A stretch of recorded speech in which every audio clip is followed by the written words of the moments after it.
Hello again, everybody. Zack Attack is here with my WWE Survivor Series review for this Sunday night, beginning of Thanksgiving week, Sunday, November 24th, 2013. Of course, taking place tonight from the TD Garden in Boston, Massachusetts. My thoughts on this pay-per-view. A lot of people made a lot of comments about saying, "Oh, this pay-per-view is gonna suck. You know, the card's not good. Card's weak." I would agree with that. And when it comes up to like on paper, the card looked weak. When it comes to how it actually unfolded on pay-per-view, the lack of hype lived up to it. It was. I'll say this. It was an entertaining pay-per-view. Nothing really special or worthwhile. Just okay wrestling tonight. The main event had a silly little finish. But as you see by the title of this video, my little subtitle, we have a title unification match that could possibly happen. And I will be commenting on my thoughts on the pros and the cons of that title unification match happening, on what will happen if it does happen, and when it happens. I'm hearing a lot of rumors about when it will happen. So I'll be commenting on that as we get to our main event of the evening. So there you go, my review. 6.5 out of 10. I wish there was more better matches. I think there was only, I looked at my grading system already. I think there's only 2 matches that were rated above 2.5. You know, I mean, there's not a lot of 3 or 4 star matches, 4 or 5 star matches tonight. Just okay, entertaining wrestling tonight. Just nothing worthwhile, like I said.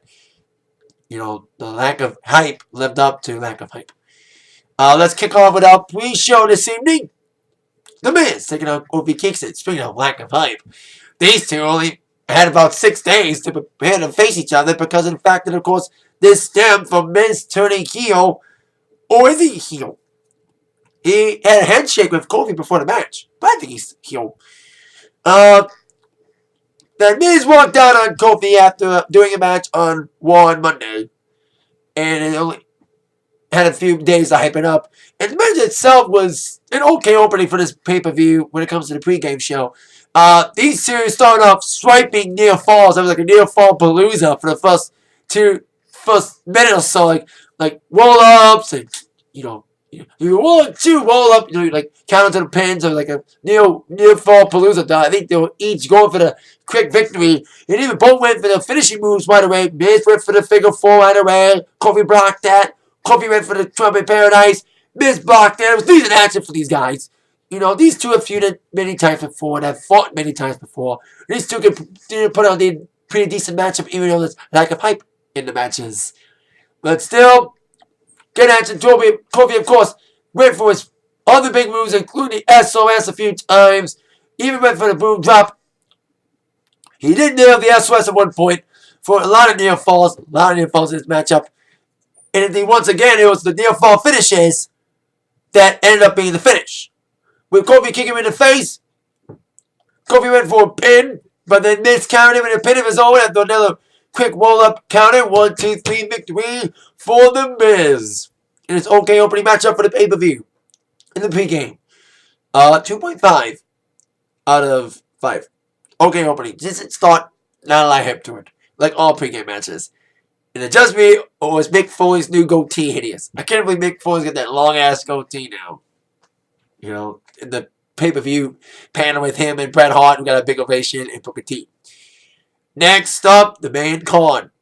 We begin the main card with first of 2 traditional Survivor Series matches. I wish there was more than 2, but hey, we can all dream, can we? That we go back to an all Survivor Series match for it, but it'll probably never happen in a million fucking years. Like the Lions not blowing the game. Anyway, I had to make some Lions jokes today. Lions choked again. False expectations. Anyway, traditional Survivor Series match. First off, in the main card, MYSTERIO, the USOS, and CODY with the GOLDUST took on the Shield and the We Americans. Of the 2 Survivor Series matches, you know, besides the Divas one, this one was pretty exciting. Pretty exciting action. It was eliminations right off the bat with Dean Ambrose getting the first elimination. I was kind of shocked to see Ambrose be the first to be out. And I was even more surprised on the way eliminations kept coming in right after that. After Ambrose got eliminated by CODY, the eliminations kept rolling on Rey Mysterio, of course, the big question was how Rey Mysterio was going to wrestle his first match back on pay-per-view since his injury. It was only in, I think, about 5-6 minutes in the matchup.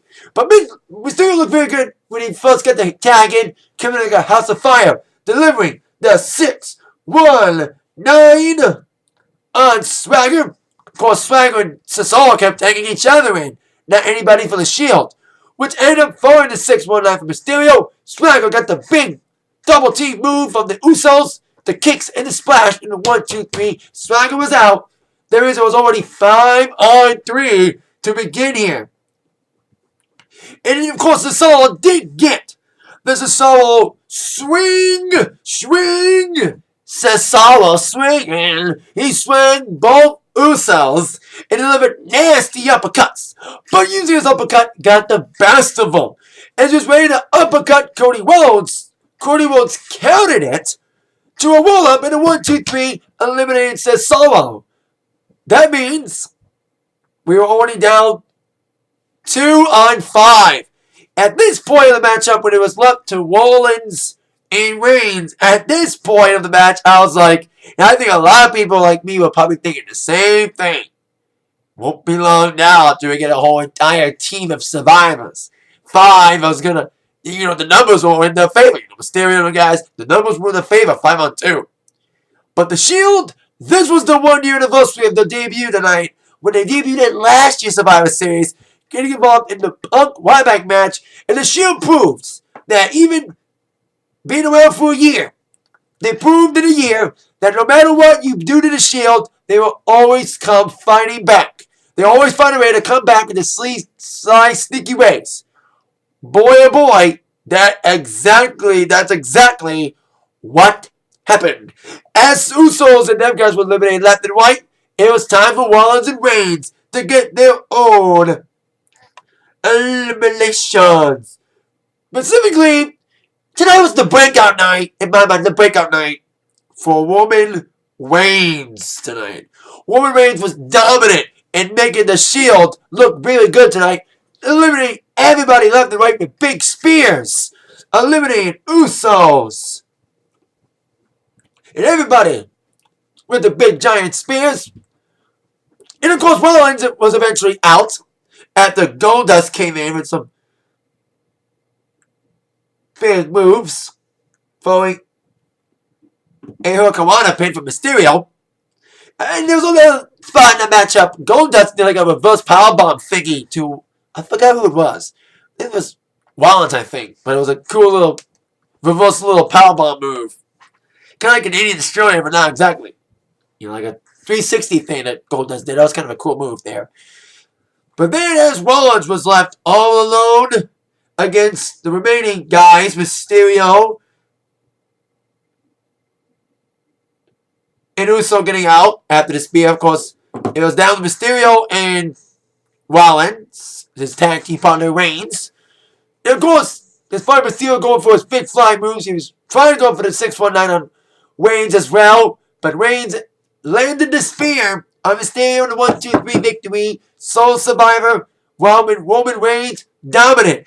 Despite the fact they were down 5-2, I'll give the Shield people specifically Roman Reigns a lot of credit for coming out fighting despite the numbers down. Shield proved once and for all, no matter if they're down and out, they will always come fighting back, clawing back, and take any way to get back in the game and any way to win. And that's exactly what happened. Reigns coming out tonight. He could be the next big star tonight. He looked very good in his matchup tonight. Eliminating big people and helping the Shield get back in the game despite being down 5-2 very quickly. So, congrats to the Shield, specifically Roman Reigns, the sole survivor. 3.0 for this matchup. Very exciting, entertaining opening matchup. The best of the 2 Survivor Series matches. On our next match, rematch from Raw for the Intercontinental Championship. LANGSTON, the new champ, in a rematch, defending his title against the former champ, AXEL. Now, this match felt too short to me. The match on Raw was a lot better because it was longer. And who thought that a Raw match would be longer than a pay-per-view match? In the case of the Divas match, Okay. That too. Anyway, of course, Axel was trying to find a comeback, and of course, Axel had a lot to prove. He wanted to prove that he could beat IC champ again, and he came out swinging, even there in the perfect plex at one point, max up, and doing a sophisticated flying wrestling moves. It was a decent, okay matchup, especially after that crazy little Survivor Series matchup, especially with the Shield point at comeback, something Lions never did. Lions jokes. Prepare for them. There could be a bunch of them in here. Or maybe less. Who knows? Anyway, as Alex was trying to get back on a good foot and take advantage in the later half of the matchup after Biggie Langston took over in the early half of the matchup with his big strength and wanted to retain the championship. And he just won, of course, Axel with his sharp wrestling physique, and technique. Was doing it with some technical wrestling moves, like I said, a snake bear, some suplexes, and of course, nailing the perfect plex. And of course, going for some big splashes. Until, indeed, Langston came flying back with some power moves of his own, with some belly-to-belly suplexes.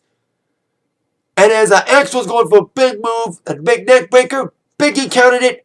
And of course, set up the big finish. Straps her down, man tits hanging out. And Biggie Langston got the big ending. And a 1-2-3 victory over Curtis Axel and in his IC championship. I've been saying this, even though I felt weird when Biggie turned face, but I think the fans are really liking him now. You know, and that's why I think he got the IC championship. They saw the potential in Biggie being a decent face for the company, a decent mid-card face. The fan reaction to him. Fans are finally coming on to him as a face, so that's why I think they had more confidence in them of giving him the IC championship, and that's how he won. That's why he retained tonight over Mr. Axel. 2.5. These are exciting matchup, especially after the Survivor Series matchup. Speaking of traditional Survivor Series matches, with our next Survivor Series matchup, Divas one. You have to have some of the Divas. 7-on-7. Team Total Divas.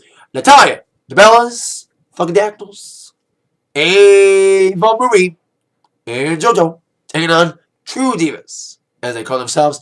AJ and Tamina in a team for hire. Oksana, Alicia Fox, Rosa Mendez, Caitlyn, and Summer Rae.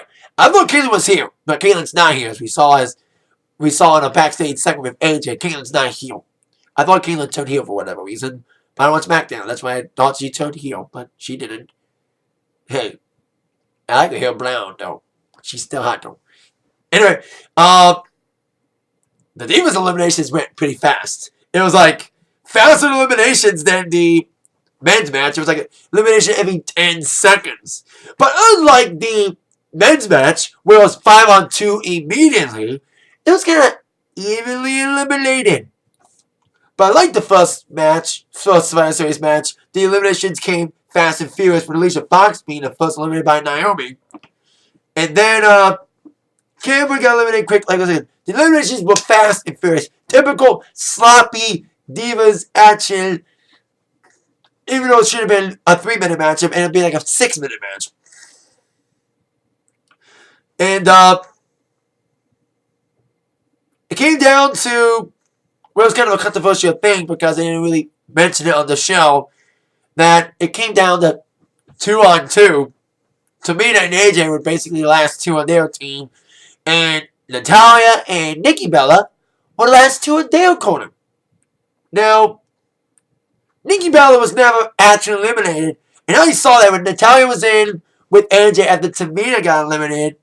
Natalya was like the star of the matchup. When she got in, like every Divas match got a in JoJo. I was like, we want JoJo, Jan. JoJo can't wrestle for shit. And okay, even we got out quickly because they were booed her ass. So it was like quick eliminations left and right in this Divas match.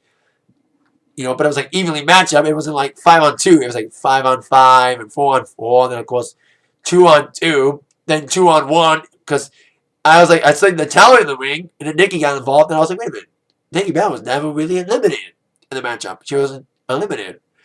And Natalya got the victory on AJ, being the survivor for her team, with the sharpshooter on AJ. Could be teasing another title shot with AJ for the Divas title. With Bret Hart in the house, big win for Natalya. And they announced later on, they made a correction that Nikki was a survivor as well. Because they named Natalya the sole survivor. But it was sole survivors. Nikki Bella, they made a correction. Even I noticed that. And I was like, Nikki Bella was never eliminated. She was taken out, but she was not out of the match. I was like, wait a minute, did you get counted out? So I'm glad they made that correction. The Nikki Bella wasn't eliminated. Even though I shouldn't care about those things in the Divas match, I would acknowledge it anyway. 2.0, let's move on to a last-minute matchup as the Hall of Fame panel with aforementioned Bret Hart was commentating about the matches. Go, but I mean, why am I getting up then? This being an open challenge. Now, I saw a picture of Sheamus today that he tweeted of him at Boston. So I thought Sheamus is returning early. Wow, he's come back early. I thought he was going to come back in Royal Rumble. Well, it wasn't Sheamus who came back. It was the world's strongest man who came back. In a WrestleMania rematch, in other rematches they've had, Ryback's WrestleMania 29 opponent, Mark Henry came back, world's strongest man. Came back with a bald hairdo. He's already been chanted sexual chocolate enough. But now he looks like he was now he's got the sexual chocolate hairdo back with the bald head again. He was clean shaven back then, but still, he was bald headed when he was sexual chocolate, which really amped up the sexual chocolate chance later on. The Boston crowd was weak at some points in the matchup. Dude, they even cheered John Cena for once. That's how bad they were. But I love the fact there was some Cena haters tonight. So, kind of represent. Anyway, this open challenge, these two, I hated the match in Mania because if you saw my Mania review, these two just cannot wrestle. They're not technical wrestlers. They just beat each other up. And exactly that's what they did. Just beat each other up. They just, they just mumbled with each other for like 5 minutes. Like Ryback went for a chop box, and he even got the big move. I think he was trying to meat hook on him. He did suplex him at one point. And then Ryback was going for the. It was like okay matchup. It was like sloppy, like nothing exciting. Then it's just two men pushing and shoving for 5 minutes. It's just pushing and shoving, punching and kicking. Nothing exciting. They're trying to make it exciting, but not too much. Ryback, of course, went for knee chops because you had to do that with a big man like Mark Henry, and he was trying for the meat hook at one point. Then Mark Henry countered it. He went for a little cross body move, like a running cross body, countering that meat hook, which set up the world's strongest slam and 1-2-3 victory for Mark Henry. Back after a few months off, he destroyed Ryback because that's what he do! 2.0. Now, if you were to name anything the best tonight, like the best match, if there was anything worth saying that was the best match of the night, if anything, in this pay-per-view, it would be this match. And I never thought I would say that a John Cena match was the best match of the night. I never thought I would say that, but I had to do it. Not do it, but do it. John Cena defending the WWE Championship against Alberto Del Rio. People say that this match, that Hell in a Cell match is pretty good. I didn't see Hell in a Cell, so I can't really compare the match to Hell in a Cell. I missed Hell in a Cell. Sorry. So I can't really properly compare the matches together. But for what I saw tonight, from this match tonight, it was actually not that bad of a matchup. For being a Super Cena match, not bad at all. But not the 5-star or anything, but still. Del Rio basically carried the matchup. These two have feuded many times before, Cena and Del Rio. And Del Rio, of course, really focuses on, of course, the arm. Well, specifically on Cena because his arm was injured. And he wasn't wearing his little arm brace this week. It was kind of a okay back and forth matchup. Del Rio was, of course, got the many attempts at cross-arm breaker. And he was like, he couldn't beat up Cena because Cena, of course, Super Cena kept getting out despite all the punishment dealt by Del Rio with the big nasty kicks and, of course, focusing on the arm to weaken that arm for the cross-arm breaker. And Cena couldn't get Del Rio down for the count, too. He was delivering many attempts at the fight knuckle shuffle. And, of course, many attempts at the STFU. I like the many counters. I think there were some counters to some moves, like STFU counter to the cross-arm breaker. That was kind of a decent spot there, but So there you go. These two were just going tooth and nail, whatever move you did. And even Cena did some Hurricanrana moves. And trying to do some indie moves. Even like a little powerbomb move. I thought someone did like a powerbomb from the top. From the top rope. I think it was. I forgot what it was, but what match it was. But anyway, as Del Rio was weakening Cena's army, of course, did nail the crossover breaker, doing several points in the matchup. In the ending, I think, was too sudden. But after Del Rio was going for the breaker, of course, Cena countered it. Countered out of many attempts at the crossover breaker. Even slamming Del Rio down with his weight, breaking up another attempt at crossover breaker. Dunking an Enziguri kick from Del Rio would set up the FU in a 1-2-3 victory from Cena. It was like a real sunny ending there. So, we had the bad news and the bad news. Bad news is, of course, Cena won. More bad news, no Sandow interference. If you've been seeing my videos recently, I've been predicting, and I was hoping that Sandow was going to interfere and cause a possible TLC match between him, Cena, and Del Rio at TLC next month. But after seeing what transpired tonight, with the title, once again pointing to the title, who knows who's going to feud with Cena next? Because his feuds from now until a certain match is going to take place involving certain titles. Somebody title. The feuds that Cena's in may not matter. So, we'll see what happens there. But after that, we have our next matchup. CM Punk and Daniel Bryan taking on the Wyatt family. Now, I think Punk and Bryan are a dream team. When it comes, I think the best in the beard. I like the name. And I would love Daniel Bryan to once again go for the championship. By the way, I love the fact they were chanting Daniel Bryan during the Big Show Orton match. Big Show deserved it because he didn't deserve the title shot tonight. Should have been Daniel Bryan getting another shot. And now he's being demoted to mid-card status. But since D-Bryan is not going to be demoted to the mid-card status, I think he and Punk should go for the tag team titles. Especially from their showing tonight. Great double teamwork. Great teamwork with these guys. These two are very athletic. And I've said this many times on my videos. That Daniel Bryan and Punk, whether it's separately or in this case together, can work a good match with anybody. Especially guys like the Wyatt family. Harper and Rowan. These two guys, they're not wrestlers. They're just brawlers. They just literally beat you up and just slam you down, punch you down. And that's all they did for this matchup. Bray tried to get involved a few times, distracted Punk and Bryan a few times, and didn't do much help. And it was like, okay, it was an entertaining matchup. You know, of course, D-Bryan and Punk had the advantage with, of course, their fast double team moves. But of course, the Wyatts came back with their power game. You know, the power wrestling, the big slams and the big punches, the nasty kicks. You know, big kicks from these guys. So, very killer. So, there you go with that. And, so, after the Wyatts got the advantage, of course, Punk was taken down a few times. You know, both guys were isolated during the matchup. But, of course, after D-Bryan was isolated a few times, of course, Punk got the hot tag in. And came in like a house of fire with his big kicks. The big knee. Went for the elbow. He did go for the elbow the first time on Harper. But instead, he decided to go for a quick splash. Off the top rope. Outside the ring to Bray Wyatt and Rowan.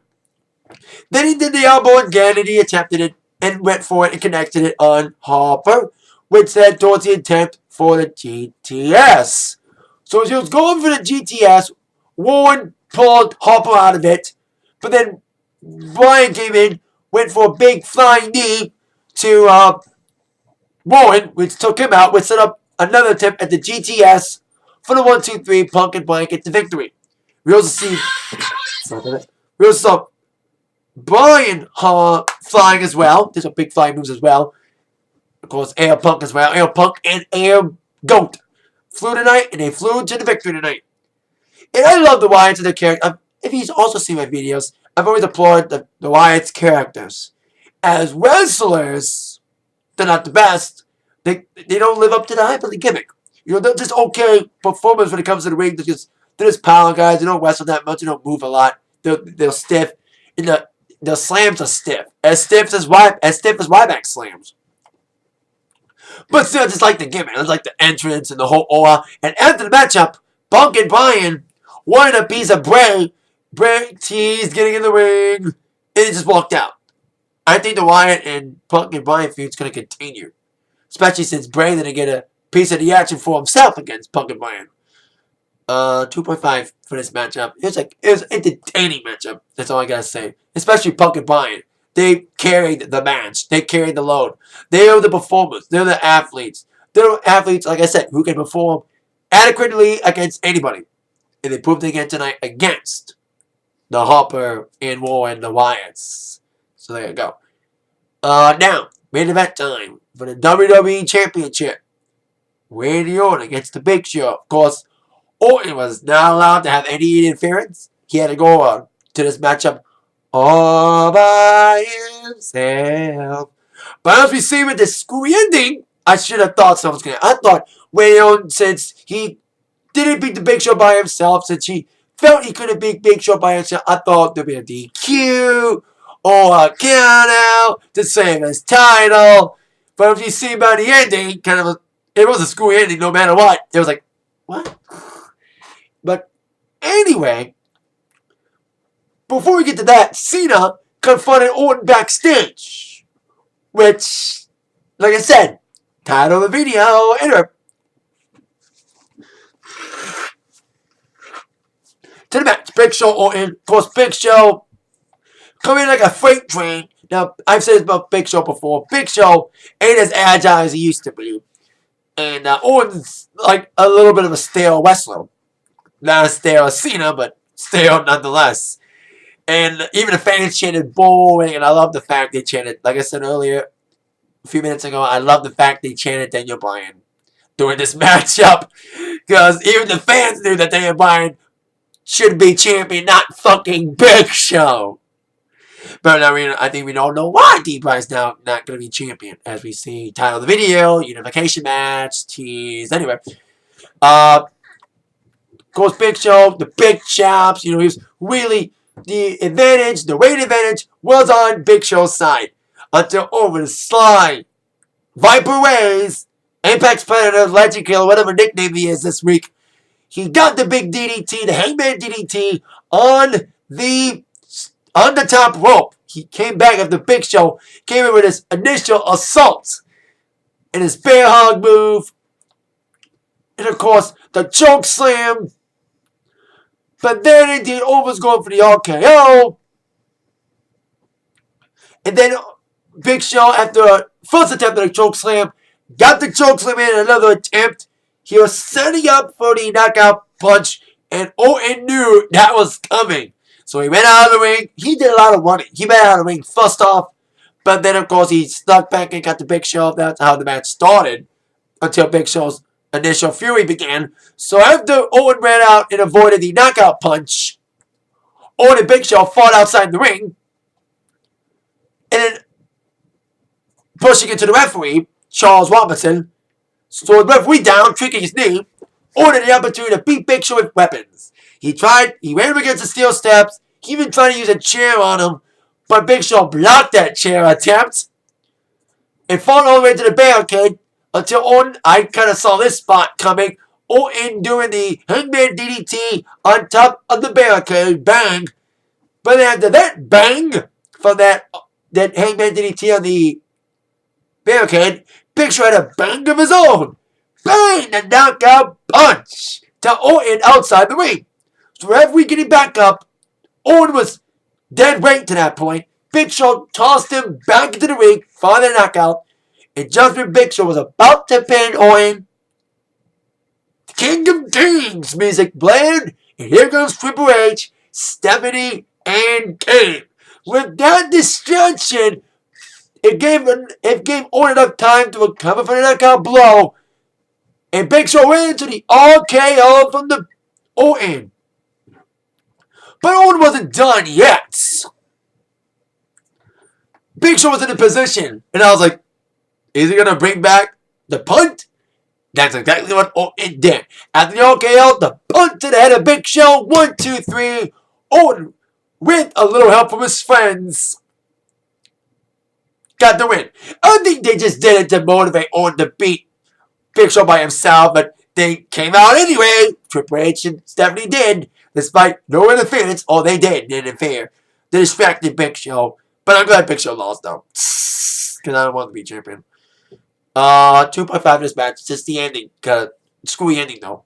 But I think Big Show may get a rematch. I smell like a tables match or a chairs match. I say chairs match. But no matter who Orton feuds, it all comes down to one thing. Like I teased throughout the video. And, of course, the title of the video. There's a possible title unification match that could take place between John Cena and Randy Orton, unifying the WWE title and World Heavyweight Championship. I've been hearing this. I've been hearing this for years about unifying the titles. You know, I mean, I've been hearing that for the last couple of years about possible unification match for the titles, and now they're finally teasing it with Orton and Cena backstage. And then after the match, Cena and Orton faced off in the ring, holding the belts high.